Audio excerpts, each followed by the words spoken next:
कथा प्रवाह शिवानंद महाराज शास्त्रीजी। दादा अमेरिकेचं जोडपं भारतात आलं।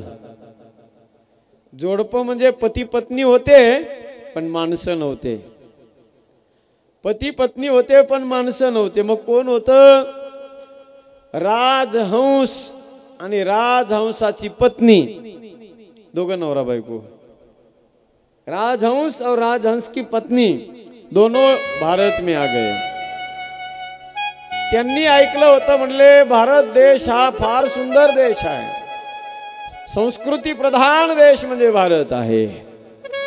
त्यांनी ऐकलं होतं कि या भारतामध्ये जहां डाल डाल पर सोने की चिड़िया करती है बसेरा, वो भारत देश है मेरा। या भारताची विविधता, या भारताचं सौंदर्य, या भारत देशाची संस्कृती पाहण्यासाठी, या भारत देशाचं सौंदर्य पाहण्यासाठी ते जोडपं आलं सज्जन हो।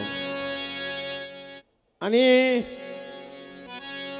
आल्यानंतर एका सुंदर तलावाच्या किनाऱ्यावरती झाडावर बसलं आणि त्या तलावाचं दृश्य, ते विहंगम दृश्य ते जोडपं पाहू लागलं। कोणतं? राजहंस आणि राजहंसाची पत्नी। राजहंस म्हणजे पांढरा शुभ्र सज्जन हो, आणि त्याची पत्नी बी पांढरी शुभ्र, अतिशय सुंदर। दोघंही आनंद घेत होते। तेवढ्यात या राजहंस आणि राजहंसाची जोडपं, ही पत्नी, दोघं नवरा बायको झाडावर बसलेले आनंद व्यक्त करत होते। आणि त्याच वेळेला या जोडप्याकडे नजर पडली भारत देशातल्या एका कावळ्याची। या जोडप्यामध्ये राजहंसाची जी पत्नी होती, त्याची जी बायको होती, त्या बायकोवर नजर पडली भारतातल्या कावळ्याची। नुसता कावळा नव्हता, तो डोम कावळा होता। कावळ्याची नजर राजहंसाच्या पत्नीवर पडली आणि कावळा तिच्याकडे पाहू लागला। कावळा मनात विचार करतो, ओहो किती सुंदर आहे ही, एवढी सुंदर पत्नी जर माझी असती तर मी किती भाग्यवान असतो।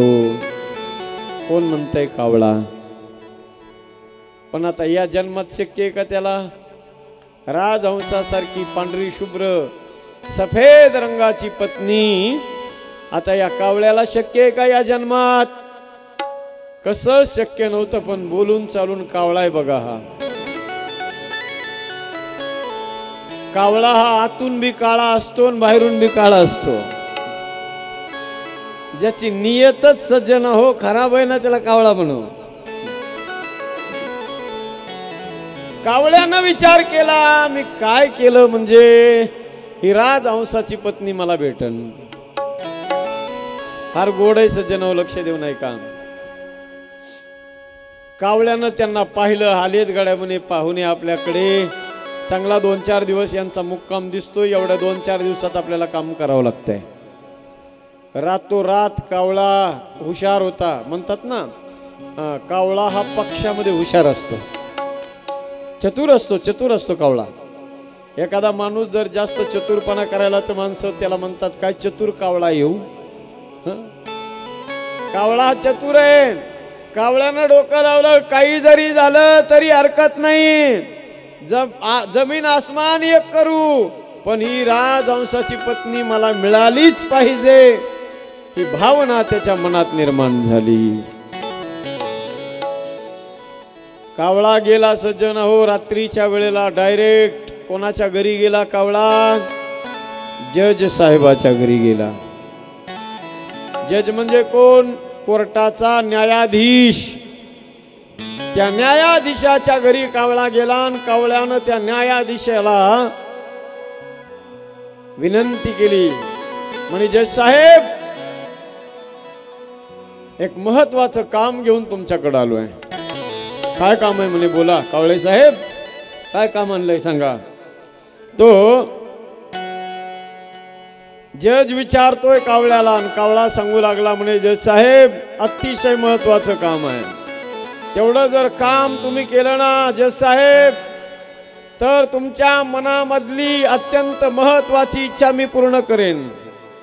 आजपर्यंत जी गोष्ट तुम्हाला कधीच मिळाली नाही, ती गोष्ट मी तुमच्यासाठी द्यायला तयार आहे.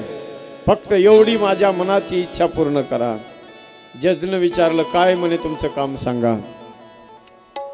कावळ्यानं अगोदर त्याला विचारलं, म्हणे सांगा तुम्हाला आजपर्यंत कधीच न मिळणारी, मिळालेली कधी मिळू बी शकणार नाही अशी वस्तू मी तुम्हाला देणार आहे. आता जजला एवढं समोर आमिष आल्यावर आजपर्यंत कधी बघितली सुद्धा नाही आणि कधी बघायला भेटणार बी नाही अशी वस्तू हा कावळा आपल्याला देणार आहे म्हटल्यावर जजच्या तोंडाला पाणी सुटलं. जज म्हणला, बोला कावळे साहेब, काय काम आहे तुमचं, सांगा लवकर. कावळा म्हणला, जज साहेब तुम्हाला आहे ना आजपर्यंत मला माहिती होतं जज साहेब, तुमचं तुमच्या माय बापावर खूप प्रेम होतं, पण दुर्भाग्यवश तुमचे मायबाप आता या जगात नाहीत. तुमचे माता पिता तुम्हाला सोडून गेलेले स्वर्ग लोकाला.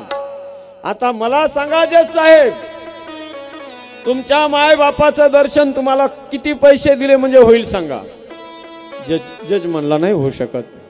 म्हणला, पण माझ्याकडे ती गोष्ट आहे, तुमच्या मेलेल्या माय बापाचं दर्शन करून देण्याची ताकद माझ्यामध्ये आहे. कारण मी स्वर्गातून जाऊन आलेलो एकमेव माणूस आहे म्हणला कावळा. कारण कोणाचे मायबाप कुठं गेलेले ते मला माहिती आहे. कावळ्यालाच माहित असतं ना, 10व्याच्या दिवशी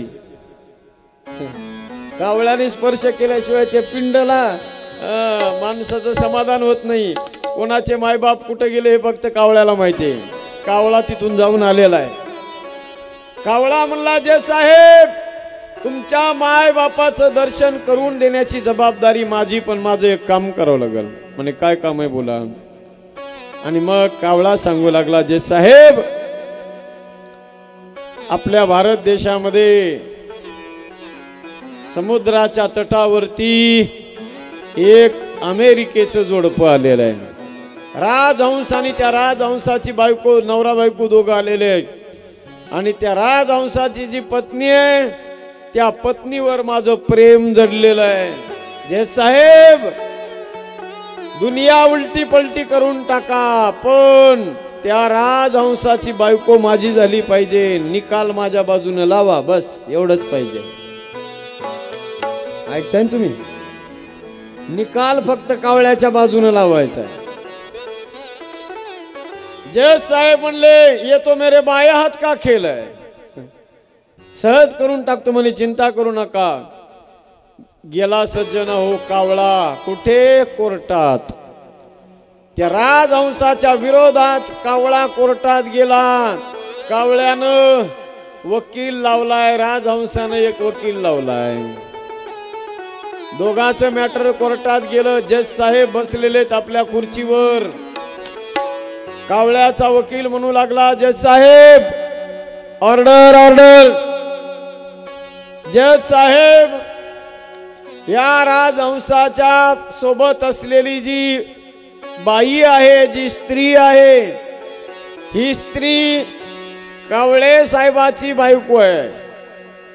आणि त्या कावळे साहेबाचं तिच्यावर मनापासून प्रेम आहे आणि तिचं सुद्धा कावळे साहेबावर मनातून प्रेम आहे. कृपया या कावळे साहेबाची असणारी पत्नी राजहंसिनी ही कावळे साहेबाला पुन्हा माघारी देण्यात यावी, एवढी आमची विनंती आहे.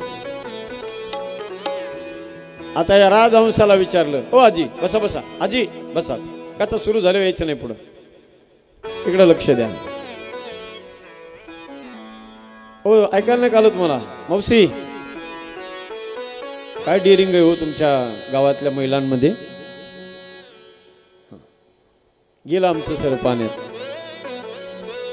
इकडे लक्ष द्या. आता काय सांगत होतो मी? कावळ्याचं म्हणणं ऐकून घेतलं जज साहेबांनी आणि त्याच्यानंतर राजहंसाचा वकील उठला. राजहंसाचा वकील म्हणू लागला, जज साहेब, या कावळ्याने जबरदस्तीने राजहंसाच्या बायकोवरती दावा टाकलेला आहे. वास्तविक कावळ्याचा आणि राजहंसाच्या बायकोचा तीळभरही संबंध नाही, कवडी मात्र संबंध नाही. कोणत्याच संबंधाने या राजहंसाची पत्नी कावळ्याची बायको होऊ शकत नाही. ना त्या कावळ्याचा कलर राजहंसिनी सारखा आहे. कलर जर पाहिला तर कलर सुद्धा दोघाचा मॅच होत नाही. रूपाकडे जर बघितलं तर रूपही दोघाचं एक मॅच होत नाही. स्वभावही दोघाचा मॅच होत नाही. कोणत्याच अंगाने राजहंसिनी कावळ्याची बायको वाटत नाही. म्हणून कावळ्यानं जो ठोकलेला दावा आहे, जज साहेब, तो दावा निष्क्रिय करून राजहंसाची पत्नी राजहंसाच्या स्वाधीन करावी, एवढीच आमची विनंती आहे. तुम्ही तर टाळ्या दोन आधीच न्याय दिला, पुढे ऐका ना. आता दोघांचं म्हणणं ऐकून घेतलं, कावळ्याचं म्हणणं ऐकून घेतलं, त्याला राजहंसिनी पाहिजे, आणि राजहंसाच्या वकिलाचं म्हणणं ऐकून घेतलं, राजहंसाला राजहंसाची बायको माघारी पाहिजे. जज साहेबांनी दोघांचं म्हणणं ऐकून घेतलं, निर्णय द्यायला सुरुवात केली. निर्णय देण्याच्या अगोदर जज हातामध्ये तो दंडा घेतात आणि खाली आदळतात, ऑर्डर ऑर्डर. म्हणजे याचा अर्थ होतो, ऐका, आता ऑर्डर सुटणार है. तमाम सबूतों और गवाहों को मद्देनजर रखते हुए अदालत इस नतीजे पर पहुंची है. आता सगळ्या लोकांच्या नजरा त्यो जज साहेब काय निर्णय देणार त्याच्यावर आहे. तमाम सबूतों और गवाहों को मद्देनजर रखते हुए अदालत इस नतीजे पर पहुंची है कि ये जो राजहंसिनी है, ये राजहंसिनी कौवे की पत्नी है और वो कौवे को दी जाए, ये ऑर्डर इस कोर्ट की है. हो, ये क्या हो गया, काय झालं हे? अरे काय असा निर्णय, काय असा निर्णय. सगळे लोक हळहळ करू लागले. राजहंसानं मान खाली घातली, टपाटपा डोळ्यातून पाणी पडायला लागलं. पण कावळा खुश झाला ना, कावळा खुश झाला. कावळा गेला. कावळ्याने राजहंसीच्या गळ्यात हात टाकला. दादा, कावळ्यानं राजहंसिनीला जिंकलं. त्याने तिच्या खांद्यावर हात टाकला आणि IT मध्ये त्या राजहंसाच्या पुढून कावळा त्या राजहंसिनीला घेऊन कोर्टाच्या बाहेर निघाला. वाट बघू लागला कावळा. कुणाची? जज साहेबाची. निर्णय चांगला दिला ना त्या न्यायदेवतेने, जजने कावळ्याच्या बाजूने निर्णय दिला. आणि मग जसा जज आला, बाहेर आल्याबरोबर जज म्हणला, कावळे साहेब, तुमचं काम मी केलंय, आता माझं काम तुम्ही करा. तुमचं काम काय होतं? राजहंसाच्या बायको तुमच्या स्वाधीन करून देणं हे तुमचं काम होतं, ते मी केलंय. आता तुम्ही मला म्हणले होते की तुमच्या माय बापाचं दर्शन मी करून देणार. कावळे साहेब म्हणले, मी तरी कुठं नाही म्हणतो जज साहेब, चला म्हणे तुमचे मायबाप मी दाखवतो तुम्हाला. कावळ्यानं जजच्या हाताला धरलं. न्यायालयाच्या बाजूला भला मोठा एक नाला वाहत होता, गटारीचा नाला. त्या गटारीच्या नाल्याच्या जवळ नेऊन उभं केलं कावळ्याने त्या जजला. आणि कावळा जज साहेबाला म्हणू लागला, जज साहेब, जरा खाली डोकावून पहा. या नाल्यामध्ये जो मोठा किडा आहे ना, मोठा किडा वळवळ करतोय, तो तुमचा बाप आहे.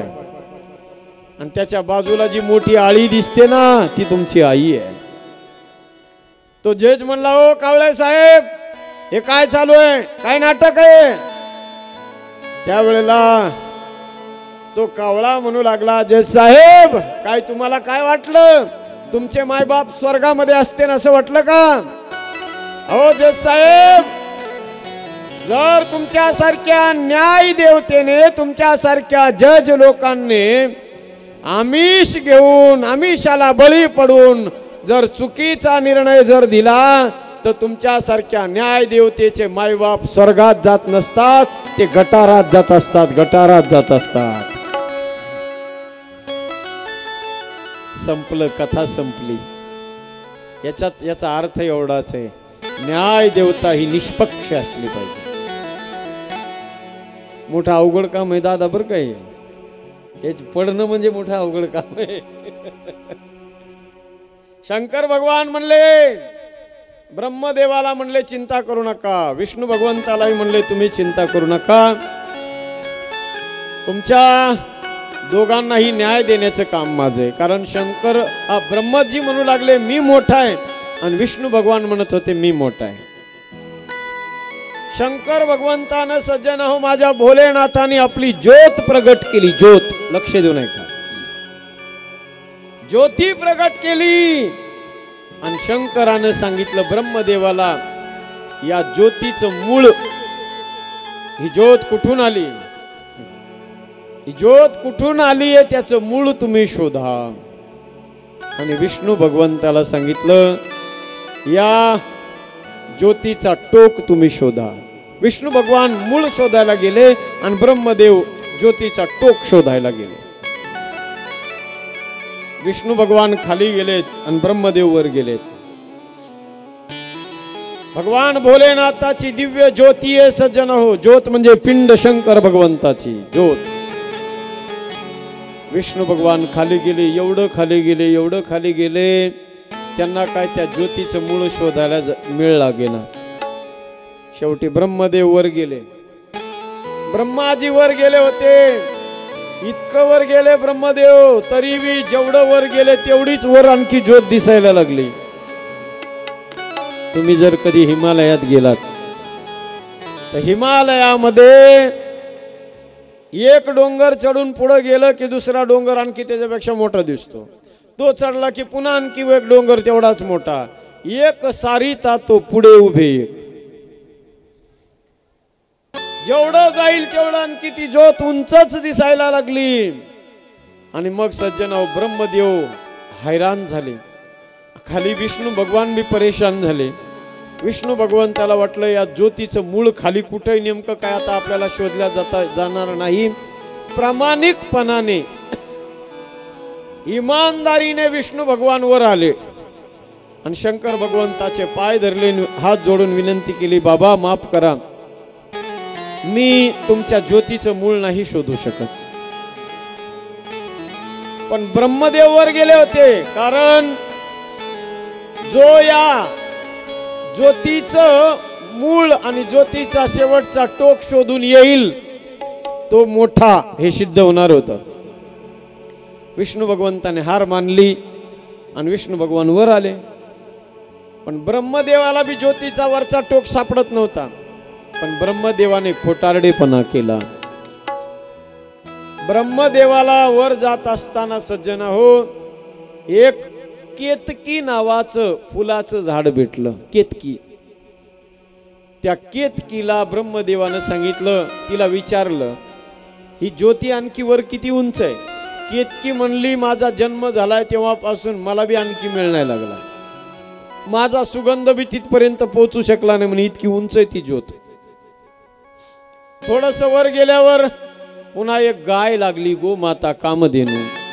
त्या गोमातेला विचारलं इथून वरती आणखी ती ज्योत किती उंच आहे. गोमाता म्हणली मला पण नाही मिळत त्याचा, जन्मच्या जन्म गेले पण आम्हालाही आणखी त्या ज्योतीचा मिळ नाही. ब्रह्मदेव म्हणले एक काम करा, जर तुम्हाला दोघीला बी जर याचा मिळ नाही लागत तर मला तरी काय मिळ लागणार आहे म्हणे. पण एक काम करा म्हणे, केतकीला सांगितलं तू माझ्या बाजूने उत्तर दे आणि गाईला बी सांगितलं तू माझ्या बाजूने उत्तर दे. शंकर भगवंतानं जर विचारलं त्यावेळेला मी तुम्हाला विचारेल, तुम्ही माझ्या बाजूने उत्तर द्यायचं. गाईला बी आपली साक्षीदार बनवली, केतकीच्या झाडाला साक्षीदार बनवलं ब्रह्मदेवाने. आणि ब्रह्मदेव पुन्हा शंकर भगवंताच्या जवळ आले. भोलेनाथांनी विचारलं ब्रह्मदेवाला ज्योतीचा टोक पाहिला का. ब्रह्मदेव म्हणले हो आताच पाहून आलो. खोटं बोलल्या.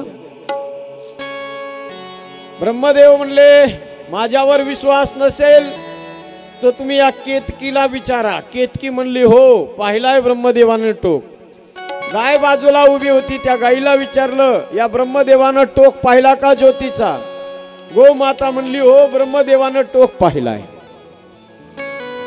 आणि सज्जना हो, माझ्या शंकर भगवंतानं डोळे बंद करून आत्मचिंतन करून पाहिलं. शंकर भगवान म्हणजे अंतर्यामी आहेत, प्रत्येकाच्या मनातली जाणणारे माझे भोले बाबा आहेत. त्याला काय कळत नाही. डोळे बंद केले भोलेनाथांनी सज्जन हो, आणि पाहिलं तर ब्रह्मदेवानं खोटी साक्ष आणली होती. खोटी साक्ष, खोटी साक्ष दिली आणि खोटं बोलले ब्रह्माजी. शंकर भगवंताने त्या ब्रह्मदेवाला शाप दिला. ब्रह्माजी ज्योतीचा शोध न लावता सुद्धा तुम्ही खोटं बोललात, त्याचा परिणाम तुम्ही मोठं तर नाही होऊ शकत. तुम्ही आता इथून पुढे तुम्हाला जगात कोणी मोठं, पण जगात तुमची कुठंच पूजा होणार नाही. ब्रह्मदेवाला शाप मिळाला. त्या केतकीनं, ज्या केतकीनं खोटी साक्ष दिली होती तिला बी शाप मिळाला. तुझे फुलं एवढे चांगले असतील पण तुझ्या सगळ्या अंगाला काटे होतील. काटे केतकीच्या झाडा, केतकीच्या झाडाला काटे आहेत. आणि ज्या गोमातेनं गायीनं खोटी साक्ष दिली त्या गोमातेला सुद्धा माझ्या भोलेनाथांनी शाप दिला की हे गोमाते, ज्या तोंडानं खोटी साक्ष दिलीस, सगळं शरीर तुझं पवित्र असेल पण ज्या तोंडानं खोटी साक्ष दिली ते तोंड नरकडी गेल्याशिवाय राहणार नाही. गोमातेला सुद्धा शाप मिळाला. दोघाचा भांडण, दोघाचा विवाद माझ्या भोलेनाथानं मिटवून टाकला. सज्जन हो, शंकर भगवान हे दैवतच असं आहे. न्याय प्रिय देवता म्हणजे शंकर भगवान आहे. अशा माझ्या भगवान भोलेनाथाच्या या शिव महापुराणाची गोड कथा आपण श्रवण करत आहोत. आज आपल्याला भगवान भोले बाबा आणि पार्वती मातेचा विवाह सोहळा संपन्न करायचा आहे. लक्ष देऊ नये का? शंकर भगवंताची पूर्वजन्माचा इतिहास शंकराच्या पत्नीचा असा आहे, पार्वतीचा. पार्वती ही पूर्वजन्मामध्ये ती सती आहे. दक्षाची बायको सती, दक्षाची मुलगी सती आहे. दक्षाला 16 कन्या होत्या. सज्जन हो, प्रजापती दक्ष याला 16 कन्या होत्या. त्यातली मोठी मुलगी होती सती आणि त्या सतीचं लग्न भोलेनाथाच्या बरोबर लागलेलं आहे. लक्ष देऊ नये का? एक दिवस शंकर भगवंताला कैलास पर्वतावर बसलेले असताना शंकर भगवंताला कथा ऐकण्यासाठी एक निमंत्रण पत्रिका मिळाली. कुंभज ऋषीच्या आश्रमावरून ती निमंत्रण पत्रिका शंकर भगवंताला कथा ऐकण्यासाठी बोलवलं. त्या पत्रिकेमध्ये शंकर भगवंताला ती निमंत्रण पत्रिका मिळाल्याबरोबर माझे भगवान भोले बाबा रामकथा ऐकण्यासाठी, रामकथेचे प्रेमी प्रिय असणारे शंकर भगवान निघाले. शंकर भगवान निघाल्याबरोबर शंकराची पत्नी सती, त्या सतीने भोलेनाथाला विचारलं, भगवान कहाँ जा रहे हो? ओ भगवान कहाँ जा रहे हो? सती ने पूछा शंकर भगवान को. तो शंकर भगवान कहते हैं, देवी राम कथा सुनने जा रहा हूं, राम कथा सुनने. अच्छा, तो अकेले ही जाओगे क्या? मुझे साथ में नहीं ले जाओगे? शंकर भगवान म्हणतात, देवी राम कथा ऐकायला येण्याची जर तुझी इच्छा असेल ना तर तू नक्की माझ्या बरोबर येऊ शकते.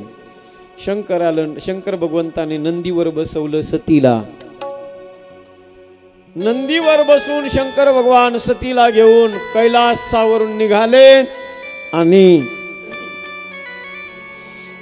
कुंभज ऋषीच्या आश्रमावर आले. सज्जन हो, कुंभज ऋषीच्या आश्रमावर आल्याबरोबर कुंभज महाराजांनी शंकर भगवान आणि पार्वती मातेची दोघांची पूजा केली. कारण कुंभज ऋषीनं जाणलं की माझ्या घरी जे भोलेनाथ आलेले आहेत, भगवान भोले बाबा म्हणजे सामान्य नाही, सब देवन के देव महादेव आहे.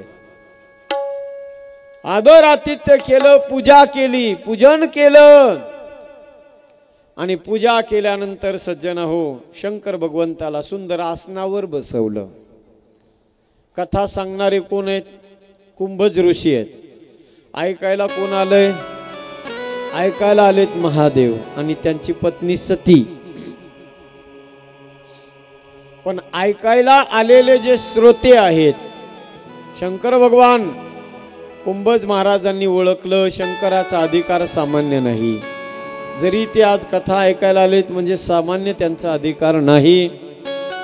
माझ्या कुंभज महाराजांनी शंकर भगवंताची पूजा केली, पण कुंभज महाराज शंकराची पूजा करतात हे सतीला आवडलं नाही. कारण सती मनात विचार करते, आपण ज्या बाबाकडे कथा ऐकायला आलो तो बाबाच आपली पूजा करायला लागला. कथा ऐकायला येणाऱ्या श्रोत्याची पूजा जर सांगणाऱ्या बाबानं केली तर सतीनं उलट डोकं लावलं. सती म्हणली नक्की या बाबाचा अभ्यास कमी आहे, या बाबाचा अधिकार कमी आहे, म्हणून हा बाबा ऐकणाऱ्या श्रोत्यांची पूजा करायला लागलाय. गोड कथा सुरू झाली आणि गोड कथा सुरू झाल्यानंतर सज्जना हो, शंकर भगवान मन लावून कथा ऐकतायत. कुंभज महाराज कथा सांगू लागले, पण सतीचं ध्यान नाही कथेकडं. त्याचं कारण आहे सज्जन हो, ज्याच्या मुखातून कथा ऐकायची ना, त्या वक्त्याच्या चरणावर आपलं प्रेम असलं पाहिजे. त्या वक्त्याच्या वचनावर, शब्दावर आपला विश्वास असला पाहिजे. नाहीतर किती वेळ ऐकत बसलात आणि श्रद्धा जर नसेल तर काही उपयोग नाही. जे श्रद्धा संबल रहित नहीं संतन कर साथ, तीन कहू मानस अगमती, जिनहीन प्रिय रघुनाथ.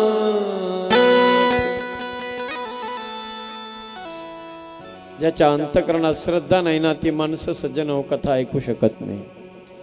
शांतीब्रह्म एकनाथ महाराज म्हणतात, क्रोधी अविश्वासी त्यासी बोध कैसा, व्यर्थ आपुली वाचा सिनवू नये, अंधा पुढे दीप खरासी चंदन, सर्पा दुग्ध पान करू नये.